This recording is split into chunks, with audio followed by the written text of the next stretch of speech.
posturally, I'm gonna bend my knees a little bit because there's the potential that your hip flexors right here are really, really tight. When they're tight, they're pulling this back, they're pulling the hips back, and then I'm gonna exaggerate a little bit, but really not that much. You know, like when we're sitting like this and crunched up a lot during the day, we just continue to have that posture like as we're walking around. So technically we're like a bit more like this, and I'm exaggerating slightly, but not really. This is the curve that's happening in your spine. So what we want to do, instead of just focusing on the neck, because if you just keep massaging the neck, it's just going to continue falling forward and not being stable on this C curve position. So we want to focus in.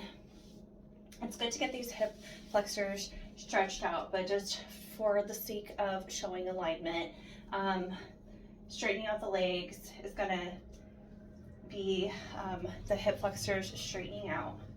And when the hip flexors are straight, we also want to engage the core. This whole area wants to open up and open forward rather than condense in. And if we're sitting a lot, all of this is super, super, super tight. So opening it up, stretching it up, and then engaging.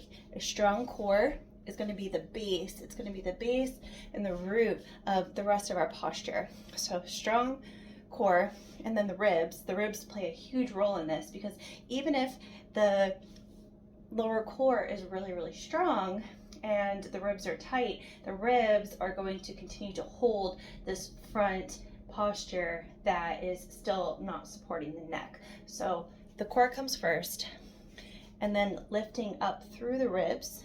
The ribs want to lift up, and usually this is people are just like, move your shoulders back. Sure, but if the shoulders go back and we're like this, it's still, we're not really doing very much because there's no structure, no support, no posture to hold it on. So ribs come up, and then shoulders back, and then there's this magical thing happens where the neck is actually just free. The neck is free. Because if you see, turn over here a little bit, with a strong, straight, secure posture, the neck has a lot more freedom of movement because it's perfectly supported. So keeping this in alignment, and that's where a good brace around the abdomen will keep you strong and open, and then something around the shoulders to keep that open and back. Just strengthen in between the shoulder blades. That's a great PT movement here.